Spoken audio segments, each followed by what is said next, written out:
Hello everybody, welcome back to another video. Today I want to talk about mid-side processing.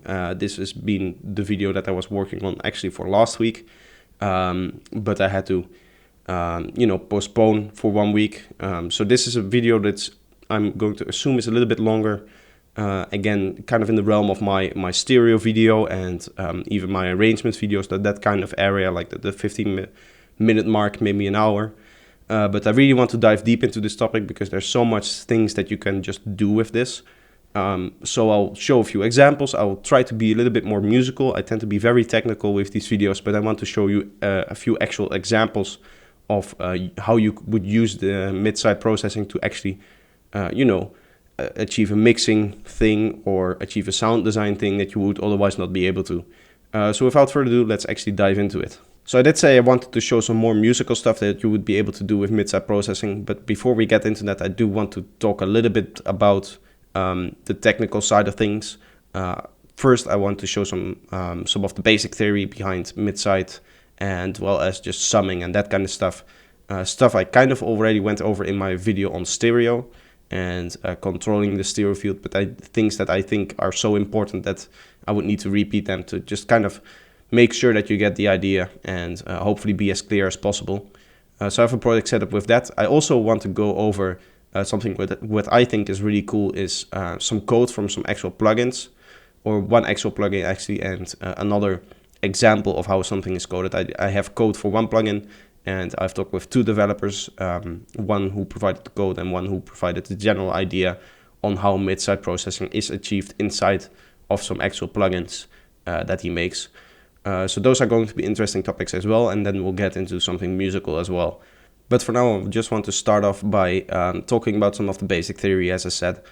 So let's get into the project. So as you can see here, we have 3 different sine waves, which all have a different phase. Now, what I would recommend if you're going to experiment with this yourself, which I would highly recommend, is that you have a very low register. So this is actually D sharp 0 for Ableton users.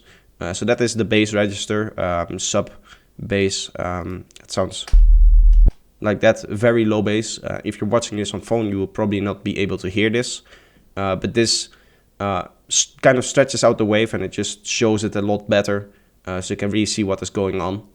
So now the first thing that I want to show is what happens when you actually sum 2 sine waves together which are slightly out of phase, and that's a very interesting case.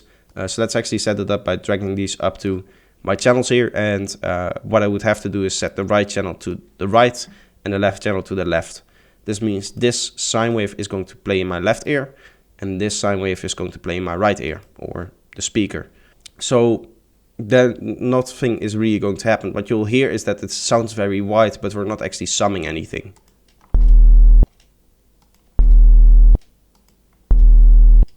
Alright, so let's do a quick recap on summing and the way a mid signal as well as a side signal are actually calculated. So let's look at this example that I have here. I'm going to move it slightly closer so you can see it better. But what you can see here is that I've drawn 2 sine waves which are slightly out of phase within this little frame setup that I've designed here. And we have one L, which stands for left, and we have one R, which stands for right. Now what's going to happen is these 2 are going to get summed together. And what that means is that for the mid signal, what will happen is that they will take the average between these 2 signals. So what that would look like is that you would have, like, let's say a value here and a value here. And let's say for now that they're both around 0.8 for this example. Then here you would also have a value of 0.8. Now for this case here, we would have like a 0.5, and here we would have a, or that would be actually a 0, sorry, because you're at the silence line right there, and this would be like a negative 0.9, right? Because it's slightly lower there, so that would be the negative 1. In this case, this would be a negative 0.9, so that would result in something like halfway between, and you'll get a point there. And then basically by getting all those points for every sample point in both of the signals, by doing this, what will happen is that you basically average out the 2 points, and that will create a new sine wave, which in this case should look a little bit like this. something like that maybe. It should be like in between these two in terms of averages, what you would get. And that would be your mid signal. Now your side signal is a little bit different in that it subtracts one from the other. If you know mathematics, you know that subtracting one way or another doesn't really make a difference. The only thing that will change is the sign, so a minus or not a minus. In our case, let's just say that we subtract the right channel from the left channel for this example. Some plugins may subtract the left channel from the right channel or the right channel from the left channel. Again, it doesn't really matter. The only thing that's going to happen is it's going to flip the polarity of your signal, because subtracting one from the other or the other from the one just changes the sign of that subtraction. But what will happen is that you'll take again these same points. Let's say again these are both 0.8. What will happen is that that registers as a 0. So we'll have our 0 line here, and therefore it will register as a 0, right? But for the other point here, you will have something, because these two values are different. So what you can basically say is that there's the side signal if there's a difference. So for these points, again, we have a 0 and a -5.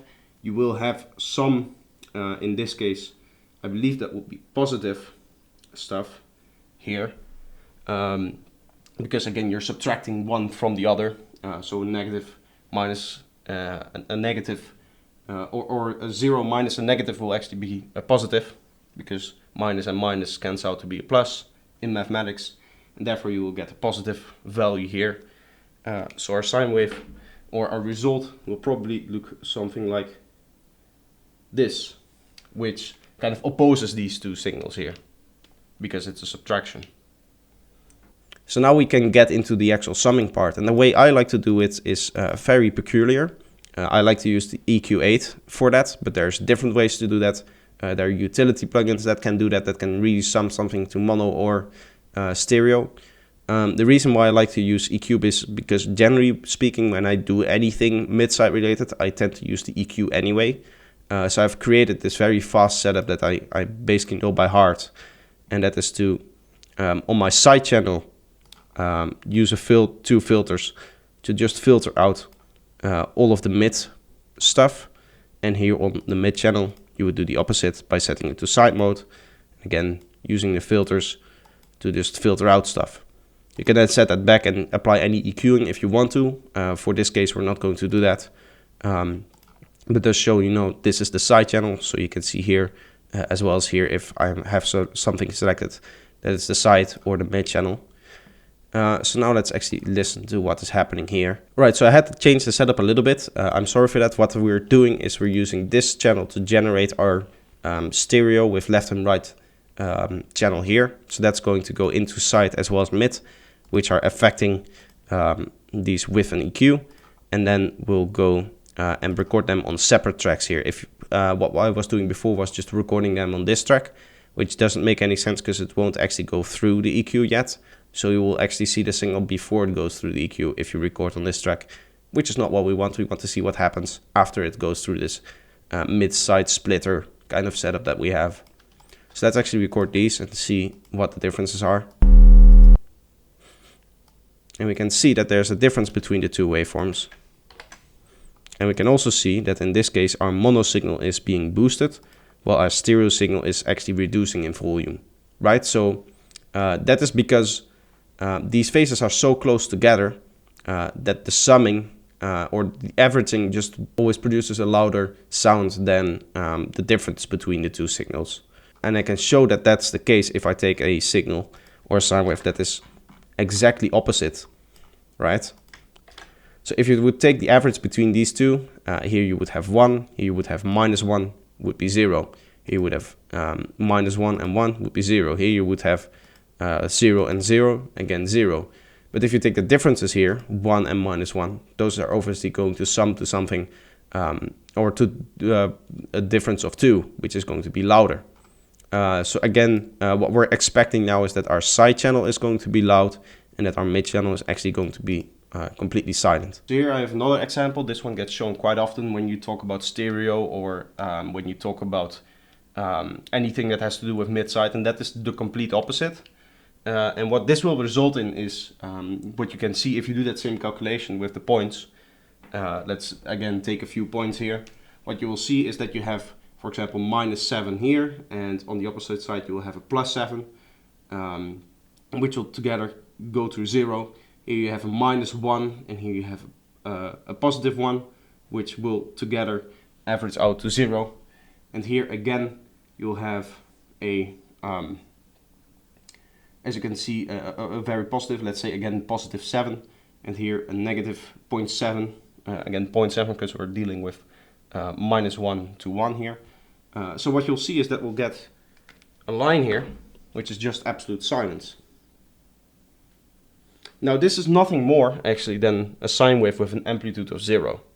So it is still a sine wave. Again, summing two sine waves, again we kind of still get a sine wave here. But it's a particular case in where the sine waves are exactly opposed and therefore they all sum together to 0. But for the difference, obviously that is not the case. So if you take here, we have 1 minus -1, right? Because this is -1, this is +1. What we'll get is we'll get a 2. So we'll get a very loud sine wave here. So we'll get a 2 here, which is already outside of our frame. So what you'll see is that this sine wave will look something like this if you just sum it normally. So that's not often how it's done. It's done in such a way that if you have these two cases, that they actually sum together in a way that makes musical sense. So they're kind of scaled back to still be like in the realms of musically making sense.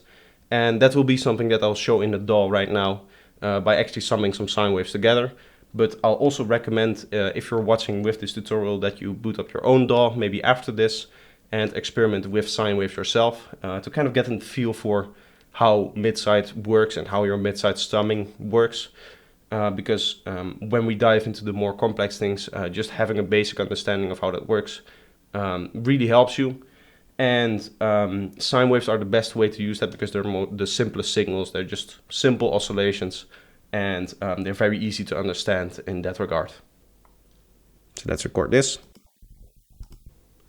As you can see, we get a side channel that is louder by 3 decibels.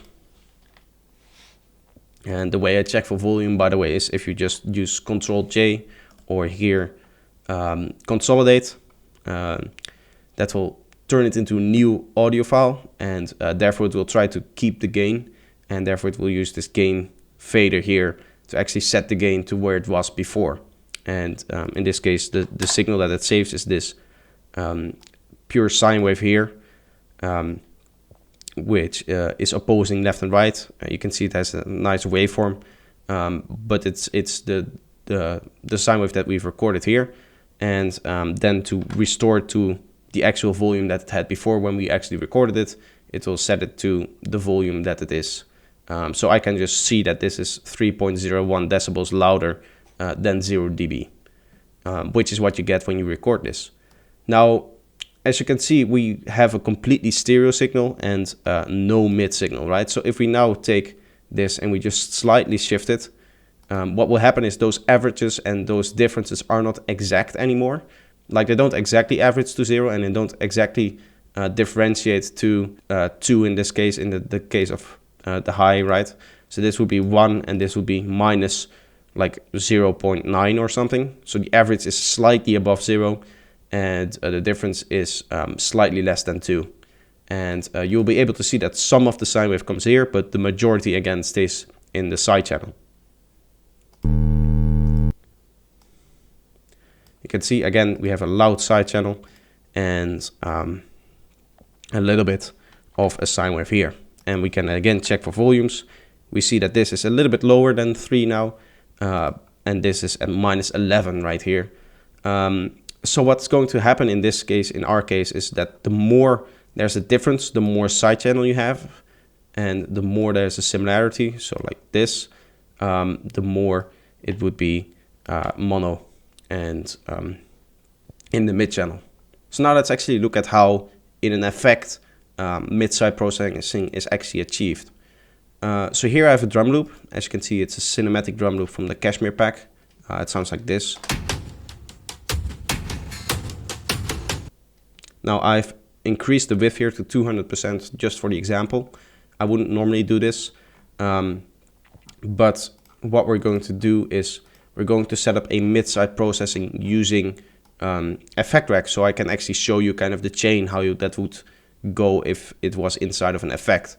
Because remember, most or large amount of plugins actually allow you to affect the mid or the side. So what's happening normally in a plugin is that the left channel and the right channel are, generally speaking, processed separately.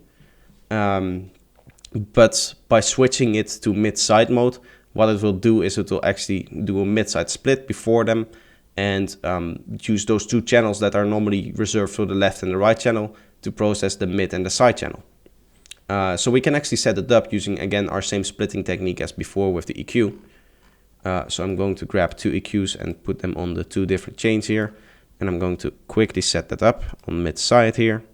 For this one, we'll remove the mid, so that would be our side here.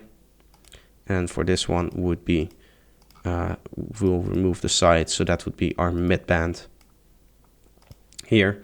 Now let's say I want to both distort them, for example. What I would normally do is use the distortion plugin and just set it to mid-side mode. But again, as we said, what would happen in that case is that we have two chains, one with the side channel here, so all the mid is cut out, and one with the mid channel, so all the sides is cut out. So let's actually emulate that. And what will happen is usually there's no ability to separately edit them. In many plugins, what you'll have is that you have one set of controls that will equally affect the mid and the side. So for our example, let's say that we have a 10 decibel boost at medium curve here for both the mid and the side. What will happen is that the mid will get processed and the side will get processed.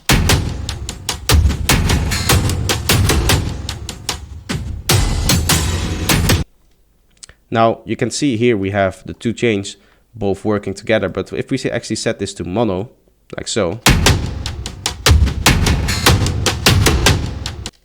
what will happen is that this side splitter will actually not get anything because it's all mono, and therefore this side saturator isn't really working here. But once we start to introduce also some side signal, you'll see that both chains are going to start outputting stuff. So you would look here at these small meters for that.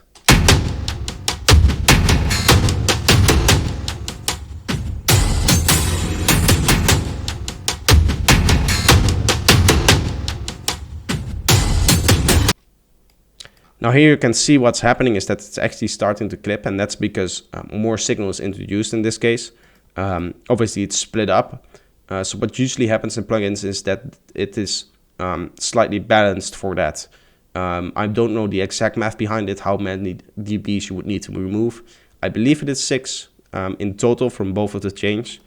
So if you were to remove 3 decibels from each, I believe that would fix it, but don't quote me on that. That might only work on 300 or 200% though. Again, I'm not an expert on the actual math behind all of this kind of plugin programming. I just know how to use them.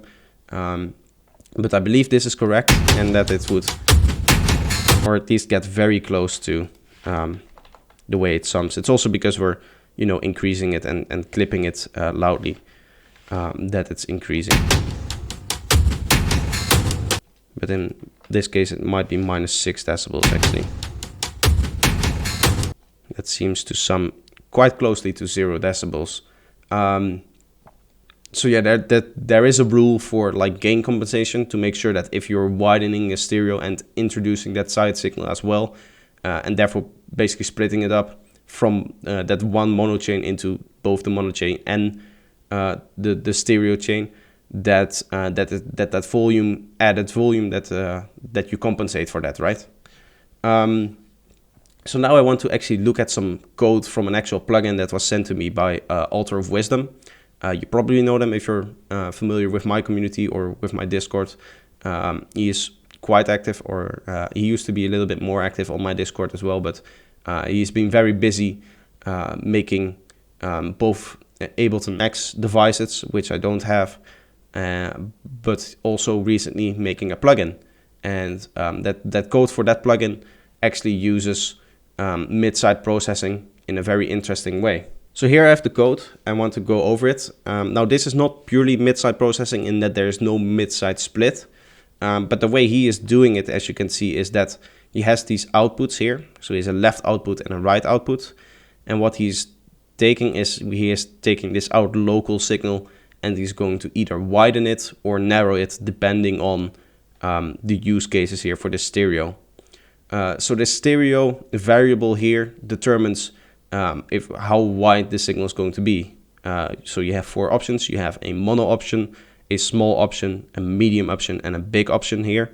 And for the mono option, what is going to happen is it's going to take the left and the right channel and it's going to sum those together. And then it's going to take that left channel and also play it in the right channel. So the left and the right channel is playing the same thing, and therefore the signal is mono. That should be very easy to follow. Now with the small stereo, what it's going to do is it's going to induce a little bit of a difference by taking the left channel and making it mainly output the signal coming from the left, but also a slight output from the stereo on the right. So it's 4-to-1 here, and that's going to increase it slightly, right? Again, for the right, that's the opposite. So a quarter being left and it mainly being right.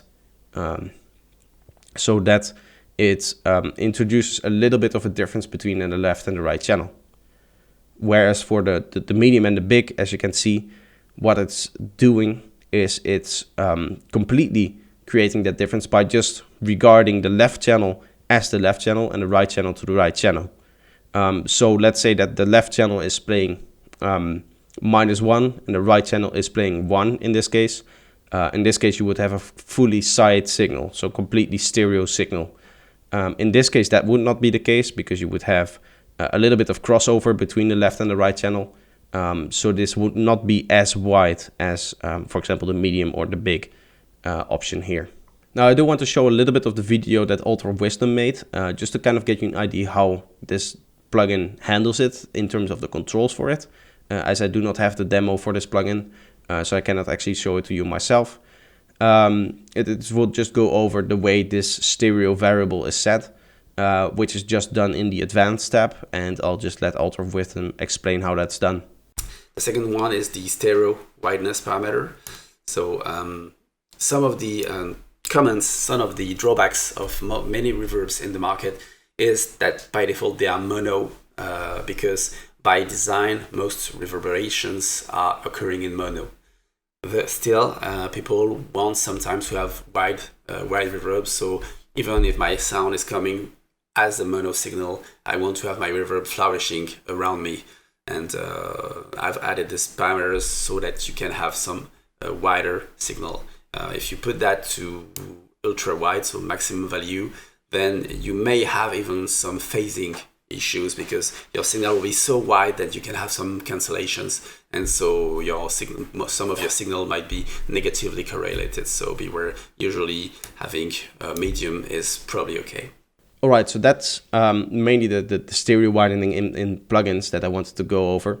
There are some other options as well. I also talked to Dave from UrsaDSP, who actually taught me about Boost, which is a little bit more interesting actually in the terms that it has an actual mid-side processing and a left and right processing, not just a stereo widening effect like we saw with Altar of Wisdom's plugin. So as you can see, I've opened up Boost here on this track that we had before on the drum loop. We don't have any other things here. But I'm just going to play it. What it's going to do is it's going to boost the volume. That's what this plugin does. It is a maximizer, so it's going to increase the volume of this drum loop here.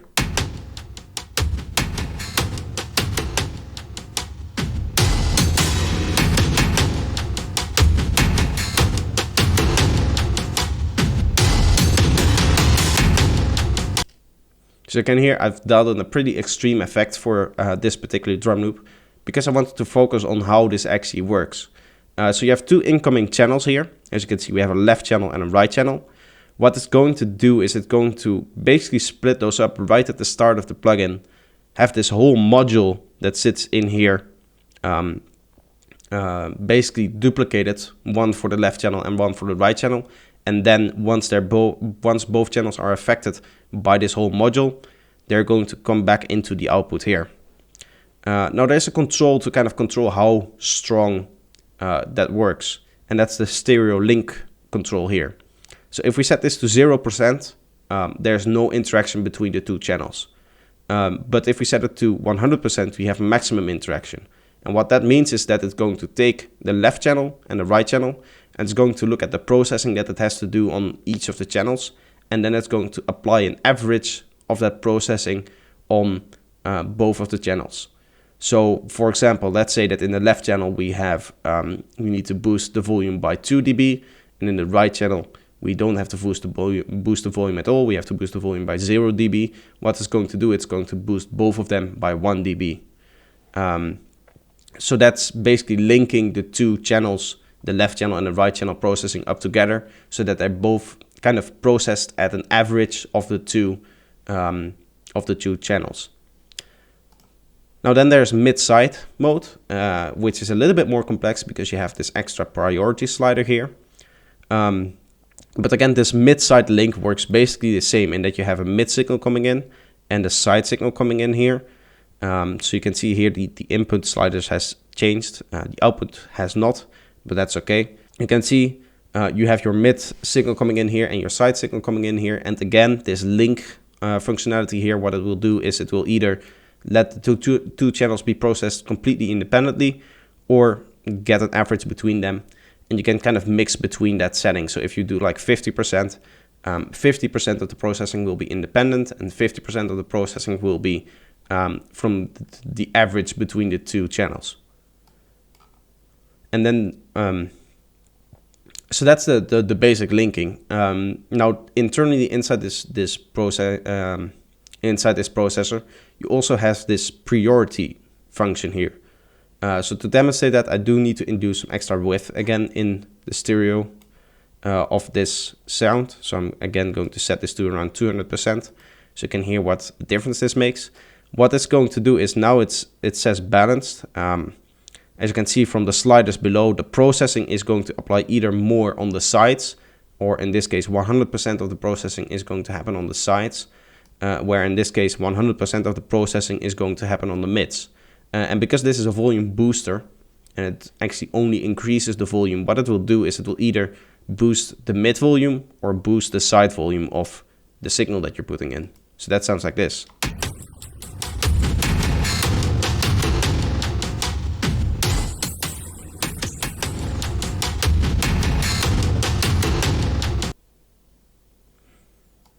Now we can actually add a link to that as well, which becomes really interesting in that it's going to very much take like the mid and then also apply that processing to the side here.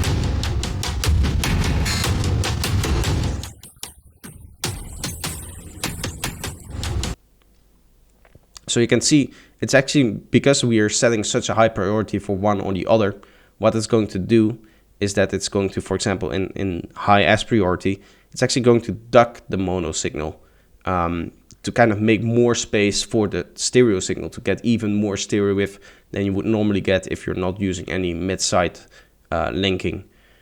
So in that case, it's basically exaggerating this priority knobs effect here on the sound that it's generating and the way it's processing the sound. So that's the most common way of mid-side processing, is where the plugin actually splits up the sound into a mid channel and a side channel and process them independently and gives you some control over how much processing is applied to one or the other, as well as how much those processes are linked together. The other way is done is just by giving you like two instances of the plugin. Almost the most famous example of that we already have seen, which is the EQ8. So I've brought it up here, as you can see, and again, you can set it into mid-side mode, and what that will do is it will give you two instances of the plugin. I can edit a knob here, and then it won't appear on the side, on the mid here. I can set an opposite, I can set a completely different setting here. So as you can see, you have basically two EQs already, and the splitting is built in, and you have two EQs, one for the mid channel and one for the side channel. So now I want to look at some musical applications of this. Very first, I want to start off by just looking at how you can use that to actually mix using mid and side.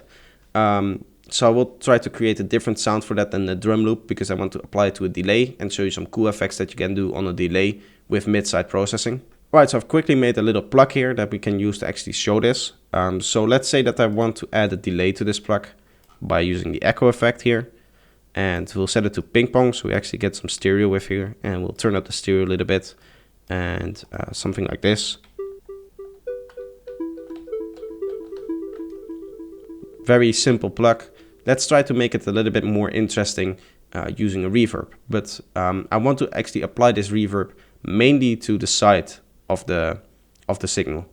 So the way I'm going to do that is with the trick that I've shown before on this channel as well, where you have different extra tracks for different effects. And we're going to both take them input from track 1, and to actually disable this input or this output here, so it can only go for either this track or this track here. I'm going to remove the unnecessary effects from these. I'm going to set up a mid-side split by setting this to mid-side mode here. And we'll remove the mid from this one. And then here we'll set this to mid-side mode and remove the side from this one. Something like that. So now here we have our side. Let's actually name that. And here we have our mid. And this would be the origin of the sound, right? So now I can say, okay, I want to apply a effect to this. For example, wooden hole reverb, like this. Let's say set this to 50%.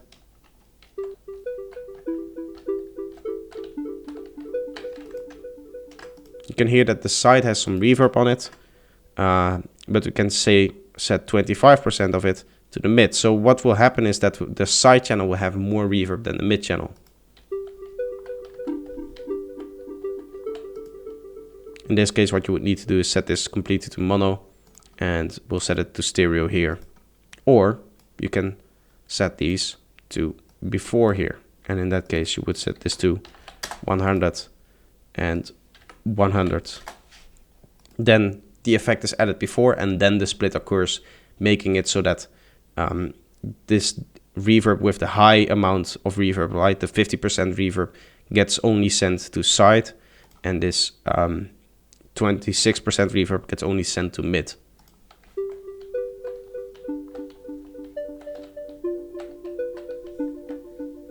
Now, because we're using a ping pong delay here, what that will have as an effect is that one, the plug sits mainly in the middle, so it will be very mono, and therefore it will not have a lot of reverb because most of it is coming through here. And then the rest of it, the ping pong delay, is either playing in the left ear or the right ear. So there's a lot of difference and not a lot of average, which means that it gets a lot more reverb on the delay part of the sound than on the not delay part. You can actually see that if we set it to 100%.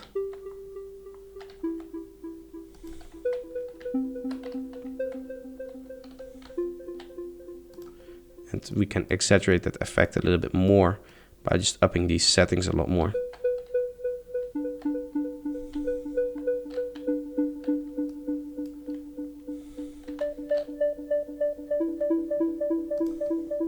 You can also set this louder.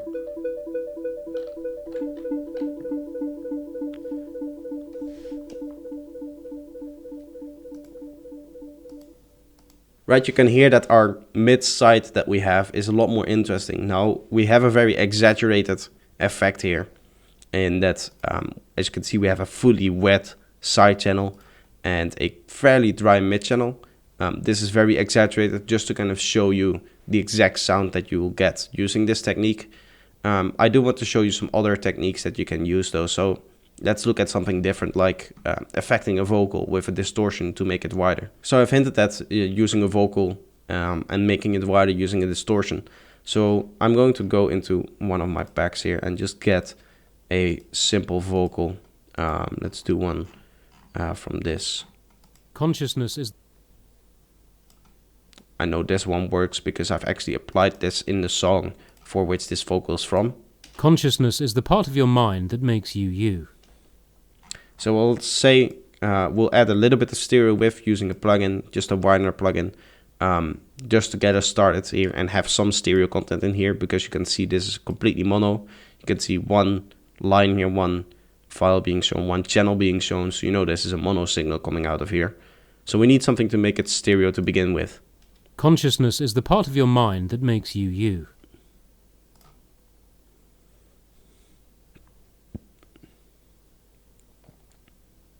So now we're just using the stereo spread, we have given it a little bit of stereo. Consciousness is the part of your mind that makes you you. So now we can go into our audio effects rack here.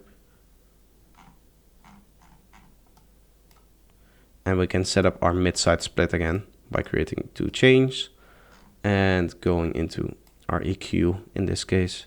What you might want to do is find an actual plugin that does mid-side splitting. I mean, this works, but it's a little bit slow. So there's different ways of doing that, which work. What I've found is that I don't like the way utility works, in the sense you can make something mono, but you cannot really make it stereo. We saw before how I set it to 200%, but we were still getting mono stuff coming out of it. So you cannot isolate side signals using the utility. But you can do that with the EQ, obviously. It just takes a lot of time for that. There are probably plugins out there that allow it you to just get like a side signal, and it will just only get the difference between the two channels that you're working with. So in this case, what we can do is we can increase the stereo width by like distorting this a little bit in, say, a medium curve. Consciousness is the part of your mind that makes you you. Consciousness is the part of your mind that makes you you. Consciousness is the part of your mind that makes you you. Now I quickly want to show you what an effect this really has. So I'm going to go into here and use a MIDI or a Max for Live here to automatically gain stage this whole setup that I have, so that you can actually hear the difference, not just in the terms of loudness, but also in terms of the difference in effect that this has. Consciousness is the part of your mind that makes you you. Consciousness is the part of your mind that makes you you. Consciousness is the part of your mind that makes you you. Consciousness is the part of your mind that makes you you. Now you can exaggerate this a lot more. For example, we can go in and just add a overdrive to this again, and let's take out create some more high frequencies for this here. Consciousness is the part of your mind that makes you you. I'm going to group this all together. Consciousness is the part of your mind that makes you you. Consciousness is the part of your mind that makes you you. Consciousness is the part of your mind that makes you you. So you can hear it just kind of changes the stereo field here of the vocal. And obviously, again, this is very exaggerated, but this is something I actually used on the album that I'm working on, or that I've actually finished as of today while I'm recording this. But this is a trick that I've used a few times on my vocals to just get the vocals to sit a little bit wider, as well as give him some high end here. Obviously, you would dial in much more moderated settings. But this was kind of the musical side that I wanted to show you in mid-side processing. And what I mainly want this video to be is kind of a challenge for people so that they can see what mid-side processing is, how it works, and then apply that to their workflow. Because there's a lot of stuff like this that you can do. I've just shown you of a delay trick and an overdrive trick or a distortion trick here, but I would love to see how you maybe would use a flanger and a phaser in mid-side mode and have one have the mid like flanged and the sides you affected by like a phaser, or maybe more crazy effects like have a delay in the middle and a different delay in the sides, so that you have like different timings in the mid and the side. As I said, there's a lot of crazy stuff that you can come up with, and I would love for this video just to be like a challenge for you guys to experiment with mid-side processing, now that I've given you the basics of what mid-side processing is and how it actually works. So yeah, I'm going to set it not really a challenge, but I would love to see what you guys can come up with. So either leave a comment down below or join my Discord server and message me there. To just show me what you guys have come up with mid-side processing. But that's going to be it for today's video. I hope that I've mainly be able to inspire you with the different kinds of processings that you can do using mid-side processing. I hope this video wasn't too cluttered. I had a lot of information to go through, and I wanted to still make it reasonably short. So yeah, I can see on my recording that it has been 15 minutes now, but that's okay. I hope I was concise enough that it was easy to follow, and that the explanation was that it wasn't too rushed or something like that. I'm still having a little bit of trouble with like how I'm going to put so much information in your mind without making it too cluttered. I don't want to rely on people having to like rewatch my video or stuff like that. So yeah, leave some feedback on that front as well. If you thought I could do better, if there's different ways I can explain things, then let me know in the comments down below. But this has been it for today's video. If you like the video, I would love it if you leave a like, that way I can see that you like it. If you have something that you want to tell me, leave a comment down below. And if you're new here, subscribe, that helps the channel a lot. And I hope to see you in the next video. Bye bye.